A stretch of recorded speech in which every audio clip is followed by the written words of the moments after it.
Did you know that your reputation can actually be worth more than the money in your bank account? That's essentially what credit is all about. You see, the purpose of credit essentially is to help you get access to resources that ordinarily your present capacity would not enable you to access. In essence, credit is all about the trust in your ability to do what you said you would do. At its core, credit is your ability to borrow money, access goods and services now, and pay back later. The word credit comes from the Latin word credere, which means to believe, all about trust. There are three forms of credit that I'd like to share with you. The first is consumer credit, which is essentially the credit that you get when you apply for personal loans. It's also credit cards. It's also bank overdrafts that are provided for you in your account. The second type of credit is business credit, which is essentially the type of credit you get as a business owner when you want to expand your business or you want to get a business credit card. And the third is trade credit, which is essentially the type of credit people who sell and retail exchanges need to expand their business or to extend and get access to capital to receive goods and services. For any economy to survive and to become the first world economy, you need these three kinds of credits.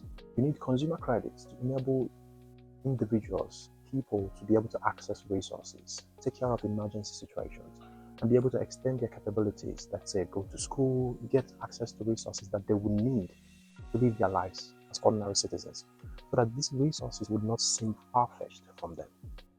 You need business credit to be able to build out your dreams, create businesses that will, in extension, create jobs so that people can have access to employment, and then the society would have access to goods and services.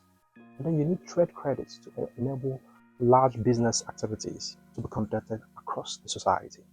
Each and every one of this type of credit needs to be present in any economy for that economy to be sustainable.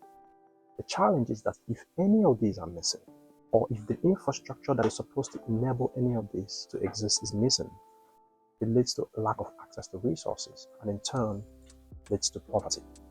In Nigeria, what we are commonly accustomed to is loans. Whenever you talk about credit, people don't even associate that word. What they usually think of is loans. And granted, the reason is because the penetration and the spread of credit in Nigeria is very low. Only 6% of Nigerians have access to credit, according to the last World Bank Findex. What that actually means is that the average Nigerian don't have the capacity, the means and the resources he or she needs to extend their capacity, to have access to resources, and to be able to live their life. Credit isn't just about money. It's about trust in your ability to repay that money. At the core of credit is trust. Every developed and thriving economy in the world is based on the principle of trust. As a matter of fact, trust is the highest exemplar, is the highest expression of a thriving economy. For example, look at the currency notes that you have in form of cash. Without the collective trust that every person in the society has in that currency, if you gave it to your neighbor as an exchange for goods or services, they would not accept it. That goes to show you the role that trust plays in every society. The highest expression of trust is not cash, but is credit, because it is the people's belief in their economy and the resources that are available and the systems that provide them access to those resources. Where there is poverty of trust, there is lack of access to resources. The key players of credit in Nigeria include the lenders, credit bureau, and the Central Bank of Nigeria. For us to have a thriving and growing economy, we need access to credit. And this is the purpose behind what we are doing. So here.